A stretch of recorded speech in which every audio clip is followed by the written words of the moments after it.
بسم الله الرحمن الرحيم. الحمد لله رب العالمين، والصلاة والسلام على أشرف الأنبياء والمرسلين وعلى آله الأطيبين الأطهرين، لا سيما بقية الله في الأرضين. روحي وأرواح العالمين له الفداء، واللعنة الأبدية على أعدائهم من الآن إلى قيام يوم الدين. رب اشرح لي صدري ويسر لي أمري واحلل عقدة من لساني يفقهوا قولي. أما بعد، قال الله تبارك وتعالى في كتابه المجيد وفرقانه الحميد وقوله الحق. أعوذ بالله من الشيطان الرجيم. بسم الله الرحمن الرحيم. يا أيها الذين آمنوا اتقوا الله حق تقاته ولا تموتن إلا وأنتم مسلمون، واعتصموا بحبل الله جميعا ولا تفرقوا، واذكروا نعمة الله عليكم إذ كنتم أعداء فألف بين قلوبكم فأصبحتم بنعمته إخوانا، وكنتم على شفا حفرة من النار فأنقذكم منها، كذلك يبين الله لكم آياته لعلكم تهتدون.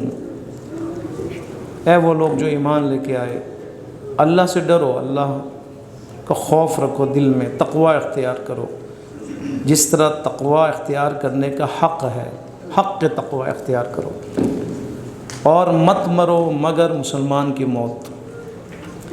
اللہ کی رسی کو، دین الہی کو، قرآن کو مضبوطی سے تھام لو، سب کے سب مل کر اجتماعی طور پر وحدت کے ساتھ، اور تفرقے میں مت پڑو. اللہ کی نعمت کو جو تم پر کی گئی اسے یاد کرو. اس وقت جب تم دشمن تھے ایک دوسرے کے، اس اللہ نے تمہارے دلوں میں الفت قائم کیا، محبت قائم کیا، اور تم اس اللہ کی نعمت سے ایک دوسرے کے لیے بھائی بن گئے. اور اس وقت کو یاد کرو جب تم آگ کے گھڑے کے کنارے پر تھے، اس اللہ نے پس تمہیں نجات عطا کی. اسی طرح وہ اللہ بیان فرماتے اپنی آیات کو، اپنی نشانیوں کو، اس امید کے ساتھ کہ تم ہدایت پاؤ.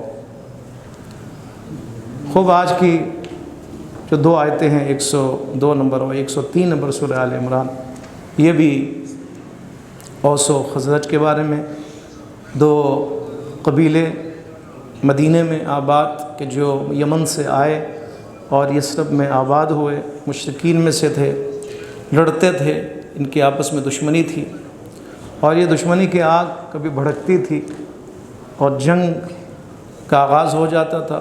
پھر یہ آگ کبھی دوبارہ ٹھنڈی پڑتی تھی، دوبارہ ایک دفعہ کسی بھی بہانے سے، چھوٹے بہانوں سے دوبارہ یہ آگ جو ہے بھڑکتی، اور دوبارہ جو مدینہ ہے وہ جنگ کی شعلوں کی لپیٹ میں آ جاتا. رسول خدا صلی اللہ علیہ وآلہ وسلم کی کارناموں میں سے ایک کارنامہ، آپ علیہ السلام کے جو الہی کاموں میں سے کام یہ کہ ان کو مسلمان کیا، مسلمان ہوئے، اکثریت ان کے مسلمان ہوئی. اس کے بعد ان کو قریب کیا خدا متعال نے، ان کو نزدیک کیا. جو بکھرے ہوئے تھے، دشمن تھے، ان کو قریب کیا. یہ بہت بڑا اہم کام تھا، یہ نزدیک کیا. لیکن دشمنی گہرائی میں تھی، یعنی بنیادی طور پر دشمنی تھی، قبیلے کے درمیان دشمنی تھی. لہٰذا بہانے جو ہے بالآخر وہ ایجاد ہو جاتے، دشمنی ہو، دشمنی نہ مٹے تو پھر کسی بھی بہانے سے دشمنی دوبارہ بڑک جاتی ہے اور جنگ شروع ہو جاتی ہے. اس کی مثال پچھلی نشست میں بیان کی کہ ایک جوان نے آ کر ان کو کیا کیا، بھڑکایا اور بھڑک اٹھے. رسول اللہ صلی اللہ علیہ وآلہ وسلم پھر وہاں پہ تشریف فرما ہوئے، پھر دوبارہ ان کو ٹھنڈا کیا، پھر صلح صفائی ان کے درمیان میں بھی، پھر دوبارہ وحدت کی فضا قائم ہوئی، اور آپس میں گلے لگ کے رونے لگے کہ ہم نے کیا کیا تھا. یہاں پہ بھی یہی ہے، دوبارہ بہانوں کے ساتھ دوبارہ اختلاف کا آغاز، تفرقے کا آغاز. انہی میں سے دو افراد کا تذکرہ اب دیکھیں. ثعلبہ ابن غنم، اسعد ابن زرارہ، ثعلبہ ابن غنم، ان کا تعلق اوس سے ہے، اوس قبیلے سے۔ اسعد ابن زرارہ کا تعلق خزرج سے ہے۔ اوس و خزرج کے دونوں ان کے نمائندے آپ سمجھ لیں۔ ان کی آپس میں گفتگو ہوئی، آپس میں قبیلے کے بارے میں گفتگو ہوئی۔ موضوع قبیلہ ہے، ہمارا قبیلہ، ہماری قوم، ہمارے لوگ، ہماری خدمتیں ہیں نا۔ یہاں پہ قومی طور پر ایک دوسرے سے فخر کیا جاتا ہے، ہم نے یہ کارنامہ انجام دیا۔ وہ دوسرا کہتا ہے نہیں، تم سے زیادہ ہم نے کارنامہ انجام دیا۔ وہ کہتا ہے ہم نے قربانیاں دی ہیں، وہ دوسرا کہتا ہے ہم نے زیادہ قربانیاں دی۔ اس کو کہتا ہے فخر و مباحات، جسے اسلام نے منع کیا گیا ہے۔ یعنی آپ اس قدر آگے نہ جائیں کہ آپ کے جو فخر اور مباحات کی بنیاد جو ہے نا دنیا ہو، شہرت ہو، نہیں، یہ نہیں ہونا چاہیے۔ ثعلبہ ابن غنم انہوں نے اپنی بات کی اور اسعد بن زرارہ نے اپنی بات کی۔ ثعلبہ نے کہا کہ خزیمہ بن ثابت، ٹھیک ہے نا، اب کبھی یہ ہوتا ہے کہ قوموں میں بڑی شخصیات جنم لیتی ہیں، پھر دوبارہ وہ موضوع بن جاتے ہیں، وہ شخصیات موضوع بن جاتے ہیں فخر کے لیے۔ تو یہاں بھی ہوا، ثعلبہ نے کہا کہ خزیمہ بن ثابت، جن کے ذو الشہادتین کہا جاتا ہے، ذو الشہادتین، ٹھیک ہے، کہا یہ تو ہمارے قبیلے سے ہے۔ حنظلہ جنہیں غسیل الملائکہ کہا جاتا ہے، انہوں نے کہا یہ تو ہمارے قبیلے سے، تمہارے قبیلے سے تھوڑا ہے۔ خزیمہ ابن ثابت ذو شہادتین، ثعلبہ کہتا ہے کہ یہ تو ہمارے قبیلے سے۔ آپس میں گفتگو ہو رہی ہے اور گفتگو اور بحث چھڑ گئی ہے، اور بحث نے جو ہے جدل کا رخ اختیار کیا۔ جدل کا رخ اختیار نہیں کرنا چاہیے، جہاں پہ اختلاف ہو، جہاں پہ ٹھیک ہے گفتگو ہے، اختلافی موارد میں گفتگو ہو سکتی ہے، لیکن یہ جدل کی صورت اختیار کرے، لڑائی کی صورت اختیار کرے، تفرقہ کی صورت اختیار ہے، اس کی مذمت کی گئی ہے۔ انہوں نے گفتگو کا آغاز کیا، دونوں نے ایک دوسرے کے دلائل پیش کیے کہ ہم تمہارے سے بڑے ہیں، ہم تمہارے سے بڑا قبیلہ ہے، ہمارے خدمات زیادہ ہیں، ہمارے اندر یہ شخصیات موجود ہیں، ٹھیک ہے۔ اوس کے قبیلے کے ثعلبہ ابن غنم نے کہا خزیمہ بن ثابت ذو الشہادتین، جسے رسول خدا نے کہا کہ ان کی ایک گواہی 2 کے برابر ہے، ٹھیک ہے نا۔ ہوا یہ کہ انہوں نے جو ہے خریدا، بالآخر یا خریدا یہ بیچا ایک گھوڑا، اس کے بعد جنہوں نے بیچا تھا انہوں نے مکر گئے یہ کیونکہ ہم نے تو نہیں بیچا تھا یا ہم نے تو نہیں خریدا تھا، تو گواہ طلب کیا، تو انہوں نے گواہی دی۔ جب انہوں نے گواہی دی تو 2 گواہوں کی ضرورت پڑتی ہے، گواہ 2 ہونے چاہیے، لیکن رسول اللہ نے فرمایا ان کی گواہی 2 گواہوں کے برابر ہے، یعنی اتنے مستند ہیں، اتنے یقین رکھتے ہیں ان کی شخصیت کے اوپر کہ رسول اللہ نے فرمایا کہ یہ گواہی دیں گے تو کسی اور گواہی کی ضرورت نہیں ہے۔ 2 ان کو کہتے ہیں ذو الشہادتین، جن کی ایک گواہی 2 کے برابر ہے۔ انہوں نے کہا کہ یہ تو ہمارے قبیلے سے، جن کو اتنا بڑی سند اور ڈگری ملی ہے کہ حالانکہ شریعت میں 2 گواہ ہیں، لیکن یہ ایک شخصیت 2 گواہوں کے برابر، اتنا رسول خدا نے ان پر اعتماد کیا ہے، اور یہ تو ہمارے قبیلے سے۔ حنظلہ غسیل الملائکہ، مشہور و معروف، کہا یہ تو ہمارے قبیلے سے، جنہیں فرشتوں نے غسل دیا، ٹھیک ہے۔ جنگ احد چھڑنے والی ہے، اعلان ہوا، اسی رات کو ان کی شادی ہوئی اور غسل جنابت میں ہیں، اور حکم ہوا کہ جہاد کے لیے نکلو، غسل کے بغیر نکل پڑے، لبیک یا رسول اللہ۔ دیکھیں شادی ہو رہی ہے، پہلی رات ہے، محبت ہے، ٹھیک ہے، الفت ہے، بیوی ہے، اس کے باوجود حکم خدا، حکم جہاد، لبیک کہا، حتیٰ کہ غسل کا بھی ان کو ٹائم نہیں ملا، اور یہ بھاگے اور میدان میں آئے اور شہید ہوئے۔ جب شہید ہوئے تو رسول اللہ خدا نے اپنے اصحاب سے کہا، پتہ ہے ان کے حالانکہ بدن اور ان کے بال سارے گیلے تھے، آپ نے فرمایا پتہ ہے ان کو غسل دیا جا رہا ہے فرشتوں کے ذریعے سے، فرشتے ان کو غسل دے رہے ہیں۔ یہ کم ہے ایک کے لیے کہ ان کی شہادت کے بعد فرشتے ان کو پاک کریں، فرشتے ان کی تکریم کریں، فرشتے ان کی عزت کریں، فرشتے ان کے احترام کریں، اور رسول خدا اپنے اصحاب سے کہیں پتہ یہ کون ہے؟ یہ حنظلہ ہے، یہ غسیل الملائکہ ہے۔ تو انہوں نے کیا کہا؟ ثعلبہ نے کہا کہ یہ بھی ہمارے قبیلے سے ہے، وہ بھی ہمارے قبیلے سے، شہادتین بھی ہمارے قبیلے سے۔ اسی طرح انہوں نے بھی اپنی، اسی طرح آگے دیکھیں گئے، اسد بن زرارہ نے بھی اپنے لیے دلائل پیش کیے کہ ہمارا قبیلہ تمہارے سے زیادہ قابل فخر ہے، کیونکہ سعد ابن عبادہ ہمارے قبیلے سے، ابی ابن کعب ہمارے قبیلے سے، معاذ ابن جبل ہمارے قبیلے سے ہے، ٹھیک ہے، خزرج سے اسد ابن عبادہ ہمارے قبیلے، زید ابن ثابت ہمارے قبیلے سے ہے۔ اس کو کہتے ہیں بحث، اس کو کہتے ہیں گفتگو، اس کو کہتے ہیں فخر مباحات۔ ہوا یہ کہ لڑائی شدت اختیار کر کے اسلحہ تھام لیا انہوں نے، یہ ہوتا ہے۔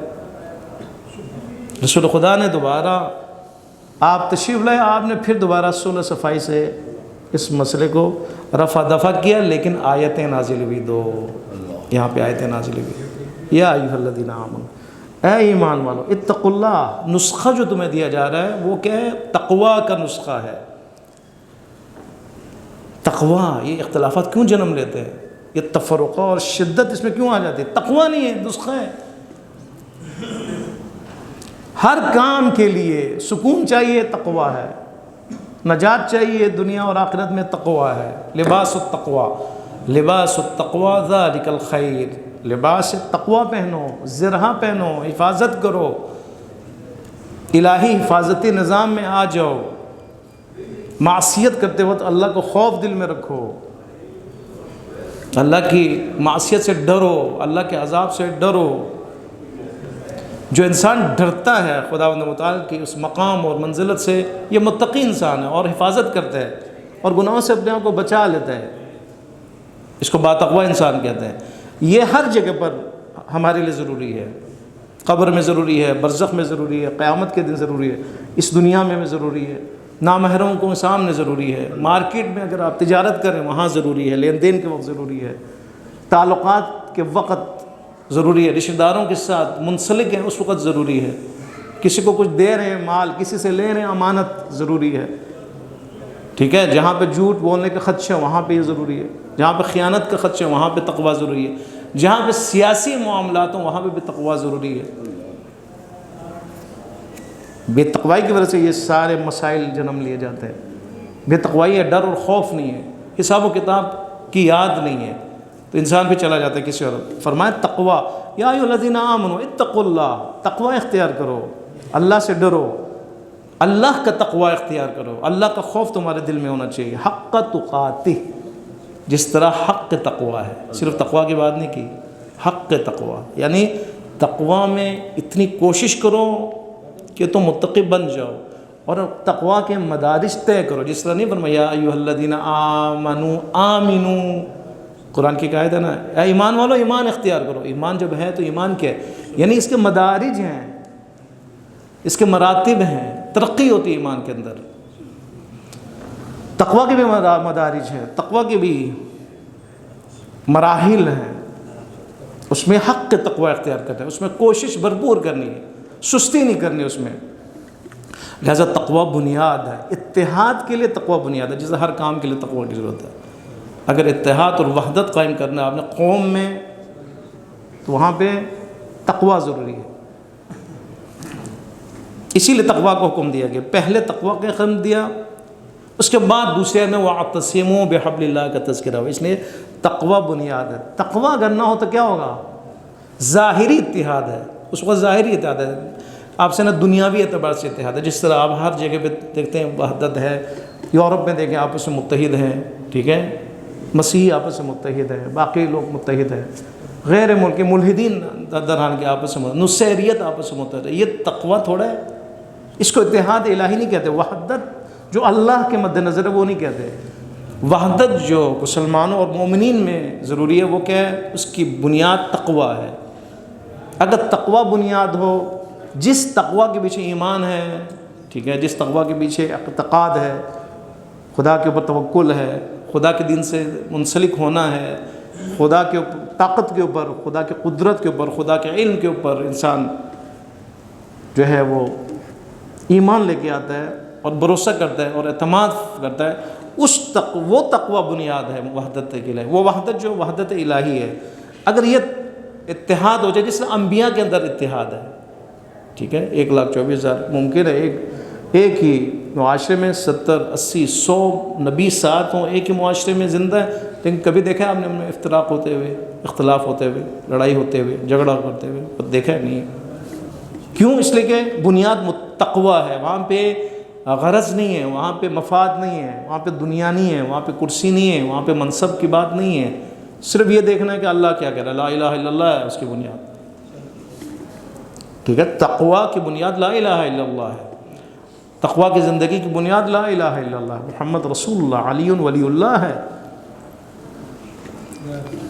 تقویٰ بنیاد ہے اتحاد کے لیے. حق تقویٰ، جس طرح سورہ تغابن میں ایک اور لفظ استعمال ہوا، فاتقوا اللہ مستطعتم، اللہ سے ڈرو، تقویٰ الہی اختیار کرو جتنی تمہارے اندر طاقت ہے. مستطعتم، جس طرح کہا نا دشمن کے مقابلے میں اپنے لیے ہتھیار بناؤ، ہتھیار تیار کرو. مستطعتم من قوہ، جتنا ہو سکے تم قوت اپنی بڑھاؤ، قدرت بڑھاؤ. تقویٰ میں بھی فرمایا فاتقوا اللہ مستطعتم، تقویٰ اختیار کرو لیکن جتنی طاقت ہے اتنی تقویٰ اختیار کرو. جتنا کر سکتے ہوئے کرو، جتنا احتیاط کر سکتے ہو کرو، جتنی اپنی حفاظت کر سکتے ہو کرو. خبردار کمزوری نہ دکھانا ورنہ مارے جاؤ گے، تقویٰ سے نکل آؤ گے، فاجر بن جاؤ گے. فاتقوا اللہ مستطعتم. امام صادق علیہ السلام، اللہم صلی علی محمد. ظاہراً آپ سے سوال ہو کہ یہاں پہ اتقوا اللہ حق تقاتی سے کیا مراد ہے؟ یعنی تقویٰ اختیار کرو جیسے تقویٰ کا حق ہے. تو آپ نے کیا فرمایا؟ دیکھیں جملہ بہت اہم ہے. فرماتے ہیں ان یطاع ولا یعصی. حق تقویٰ یہ کہ اس اللہ کی اطاعت کی جائے اور نافرمانی نہ کی جائے، اصلاً نہ کیا جائے. یعنی انسان اس مرحلے میں داخل ہو جائے حق تقویٰ. ایک ہے تقویٰ سادہ، ایک ہے حق تقویٰ. تقویٰ کیا مراد ہے؟ کبھی ہے کبھی نہیں ہے، کبھی تقویٰ میں ہے کبھی نہیں ہے، کبھی لباس اتار دیتا ہے. حق تقویٰ کیا ہے؟ ان یطاع ولا یعصی، اللہ کی اطاعت کی جائے، معصیت بالکل نہ کیا جائے، ہمیشہ فرمان بردار ہو. وَيُذْكَرُ فَلَا يُنْسِ، اللہ کو یاد کیا جائے اور کبھی اس اللہ کو نہ بلایا جائے. ٹھیک ہے، اللہ کو نہ بلائے، اللہ کی نعمتوں میں مت بلائے. وَيُشْكَرُ فَلَا يُكْفَرُ، اور اللہ کا شکر ادا، شاکر الہی بنے، کبھی بھی ناشکری نہ کرے. 3 چیزیں. یعنی انسان اگر مطیع ہو، ذاکر بن جائے، حقیقی معنوں میں شاکر بن جائے ہمیشہ کے لیے، تو کیا یہ حق تقویٰ اس نے اختیار کیا ہے، اطاعت اور فرمانبرداری. اس کے بعد یہ ذاکر حقیقی، یاد خدا میں ہمیشہ رہے، چاہے وہ مارکیٹ میں ہے، چاہے وہ مسجد میں ہے، چاہے وہ باہر ہے، چاہے وہ رش میں ہے، چاہے وہ انفرادی طور پہ ہے، چاہے وہ گھر میں اکیلا ہے، اپنے کمرے میں اکیلا ہے، کہیں پہ بھی ہے، یاد الہی، ذاکر حقیقی. اور نعمت الہی کے مقابلے میں ظاہر ہے یہ نعمت خدا ہے، توفیق الہی ہے کہ وہ اطاعت کے میدان میں کامیاب ہو رہا ہے. اطاعت کے میدان میں کامیاب ہونے سے بڑا شکر ہے کوئی؟ اور وہ اللہ کو ہمیشہ یاد کر رہا ہے، یاد خدا میں، اس لیے شکر خدا بھی انجام رہے، شاکر حقیقی بن جائے. اگر ایسے تو کیا یہ حق کے تقویٰ اختیار کر رہا ہے. لیکن اگر کبھی شکر ختم ہو گیا، ذکر ختم ہو گیا، اطاعت میں پیچھے آ گیا، ممکن ہے جب وہ متقی ہے تو تقویٰ ہے، لیکن حق کے تقویٰ نہیں ہے وہ. اس لیے فرمایا کہ اگر انسان نے اگر قوم میں اگر وحدت پیدا کرنی ہے، ایجاد کرنا ہے، قوم وحدت کے ساتھ جڑ جائے ایک دوسرے کے ساتھ، وہاں پہ بھی تقویٰ بلکہ حق کے تقویٰ کی ضرورت ہے. بس ہمارے ملت کیوں ایک نہیں ہے آج؟ کیوں ایک نہیں ہے؟ تشیع کی بات کر رہا ہوں. آج شیعہ کیوں ایک نہیں ہے؟ طاقت نہیں شیعوں میں، نظام ہمارے پاس نہیں ہے، معاشی نظام ہمارے پاس نہیں ہے، زکوٰۃ و خمس فلان نہیں ہے ہمارے پاس، سیاسی نظام غدیر ہمارے پاس نہیں ہے، معاشی سود سے پاک ہمارے پاس نظام نہیں ہے، نظام میں تقسیم نہیں ہے، سب کچھ ہے، اخلاقی نظام نہیں ہے سب کچھ ہے، انتظامی ہمارے پاس نظام نہیں ہے، سب کچھ ہے. لیکن اس کے باوجود کیا وجہ ہے؟ اس لیے کہ تقویٰ نہیں ہے، حق تقویٰ نہیں ہے. وَلَا تَمُوتُنَّ إِلَّا وَأَنْتُمْ مُسْلِمُونَ. خبردار اے اوسو، اے خزرجو، اے انسان، اے آج کے انسان 2026 کے، یاد رکھو اتنا حق تقویٰ اختیار کرو کہ تم جب مرو تو مسلمان کی موت مرو. بس مسلمان کی موت مرنے کو اٹیچ کیے کس کے ساتھ؟ حق تقویٰ کے ساتھ. یعنی اگر آپ اس میں بھرپور کوشش کرو گے، حق تقویٰ کی طرف جاؤ گے اور تقویٰ کا حق صحیح معنوں میں ادا کرو گے، یعنی کیا مطیع و شاکر و ذاکر بن کر، تو یاد رکھنا آخری عاقبت جو ہے آپ کی کیا ہوگی؟ بخیر ہوگی، مسلمان کی موت مرو گی۔ ورنہ کیا پتہ ابھی میں مسلمان ہوں، مرتے وقت میں منافق بن جاؤں، کیا پتہ؟ ٹھیک ہے نا؟ یہ جو میری محنت ہے، یہ مشقت ہے، میرا جہاد ہے، تقوی اختیار کرنے میں کوشش ہے، اس نے میری عاقبت بخیری کروانی ہے، یہ سبب بنے گا کہ میرے آخرت بخیر ہو اور میں مسلمان کی موت مروں۔ عاقبت بخیری یعنی ایمان اور اسلام کی حفاظت کرنا، ایمان اور اسلام کی حفاظت کرنا، آخری عمر میں بھی لا الہ الا اللہ کہتے ہوئے، اللہ کے وحدانیت کے اقرار کرتے ہوئے، عمل صالح کے ساتھ اور شیطان کی دشمنی کے ساتھ، یعنی تولا اور تبرہ کے ساتھ انسان جائے۔ حقیقی معنوں میں عملی، صرف زبانی نہیں، زبانی تولا تبرہ نہیں، عملی تولا تبرہ، اس کے ساتھ انسان اگر جائے تو اس کی عاقبت بخیر ہے اور مسلمان کی موت میں۔ واعتصموا، فوراً واعتصموا۔ اب یہ جب حقیقت سامنے آ گئی کہ تقوی کی ضرورت ہے، بلکہ حق کے تقوی کی ضرورت ہے تاکہ انسان مسلمان کی موت مرے، اس کے علاوہ دنیا میں بھی اگر وحدت چاہیے تو تقوی کی ضرورت ہے۔ واعتصموا، پکڑ لو، مضبوطی سے پکڑ لو، حبل اللہ، اللہ کے رسی کو۔ اللہ کی رسی مراد مختلف علماء نے بیان کیے ہیں روایت کے روح سے۔ حبل اللہ یعنی اللہ، حبل اللہ یعنی دین خدا، اسلام حبل اللہ، حبل اللہ یعنی قرآن، قرآن حبل اللہ، حبل اللہ یعنی اہل بیت علیہ الصلوۃ والسلام حبل اللہ۔ ٹھیک ہے، بعض نے کہا اہل بیت، بعض نے کہا قرآن، بعض نے کہا اسلام، بعض نے کہا دین، لیکن سارے ایک ہی چیز ہے۔ یعنی ہر وہ چیز جو واسطہ بنے خدا تک پہنچنے کا اور خدا سے رابطے کا، حبل اللہ ہے، وہ اللہ کی رسی ہے۔ کیونکہ رسی ہے نا اللہ، وہ رسے درمیان میں ہے، اللہ اور عوام کے درمیان میں، قوم کے درمیان میں، ناس کے درمیان میں۔ یہ رسی، یہ واسطہ ہے۔ ہر واسطہ کے جو انسان کو اللہ تک پہنچا دے، دین تک پہنچا دے، نظریات تک پہنچا دے اور مستحکم کرے اس تعلق کو، حبل اللہ ہے۔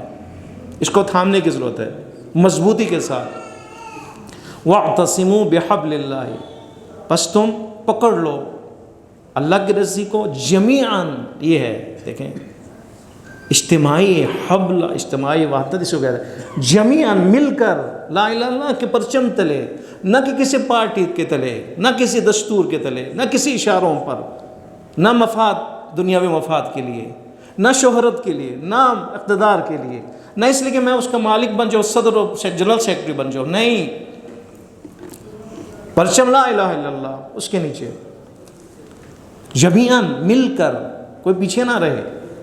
ولا تفرقوا، اور فرمایا کہ خبردار تفرقہ نہیں کرنا۔ ہاں اختلاف کی گنجائش ہے، اختلاف، نظریاتی اختلاف، عقیدتی اختلاف وہ ہو سکتا ہے، لیکن تفرقے کی اجازت نہیں ہے۔ تفرقے یعنی دشمنی کی اجازت نہیں ہے، یعنی ایسا نہ ہو کہ تم الگ ہو جاؤ، اس طرح الگ ہو جاؤ تو مارنے لگ جاؤ ایک دوسرے کو، نفرت کرنے لگ جاؤ، نہیں، تفرقہ کی اجازت نہیں ہے۔ وحدت کے ہوتے ہوئے اختلاف کی گنجائش ہے۔ واعتصموا بحبل اللہ جميعا ولا تفرقوا واذکروا نعمت اللہ کی اس نعمت کو یاد کرو، علیکم، جو تمہارے پر وہ نعمتیں نازل ہوئیں۔ اب خدا متعال نے وہ تاریخ بیان کی، یاد رکھو، یہ نہ سمجھو کہ وحدت، ظاہر ہے وحدت کی اہمیت اس وقت پتہ چلے گا جب وحدت نہ ہو، افتراق ہو۔ اللہ نے وہ زمانہ یاد دلایا کہ جب تم افتراق کا شکار تھے، جب تمہاری حالت کیا تھی، خون کے پیاسے تھے، 100 سال، 50 سال تم جنگ کرتے تھے، 100 سال سے زیادہ تم آپس میں ٹکراتے رہے ہو، اوس و خزرج۔ یہ وہ اوس و خزرج ہیں جو بعد میں انصار کہلائے۔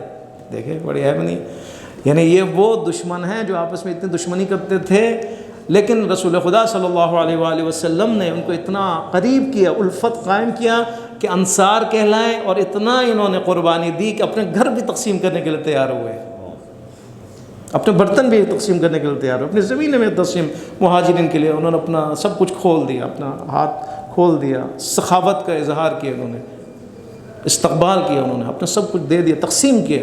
بہت بڑی بات ہوتی ہے، آپ کا گھر آپ تقسیم کریں حکم خدا کے تحت، رسول اللہ خدا کے تحت۔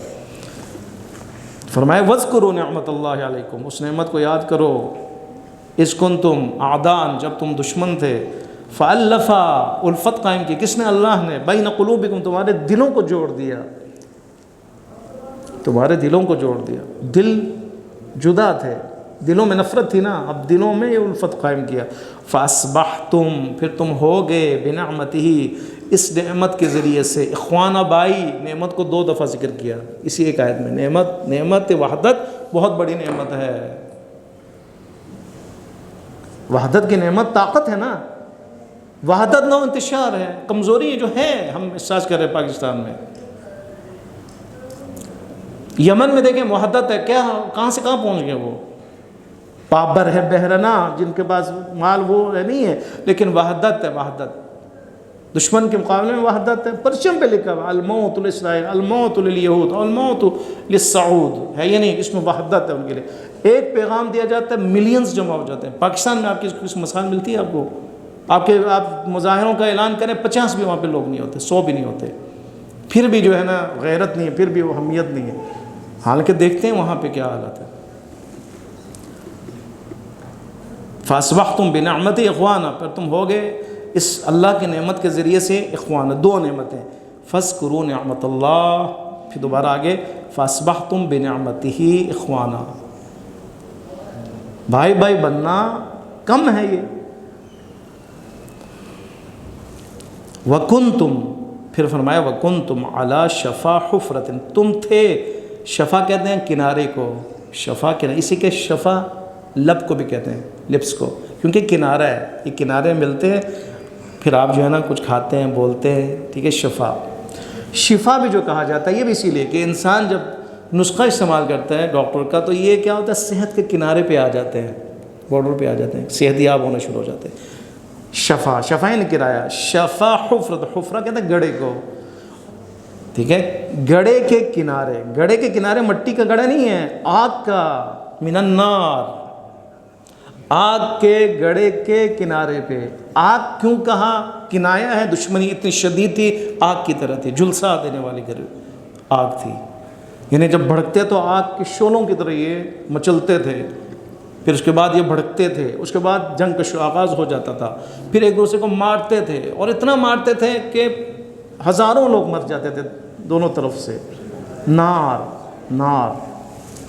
تم تھے، شفا حفرت، گڑھے کے کنارے، من النار، آگ کے، فانقذکم منہا، اس اللہ نے تمہیں نجات دی، اس دشمنی کو محبت میں بدل دیا، دشمنی کو الفت میں بدل دیا۔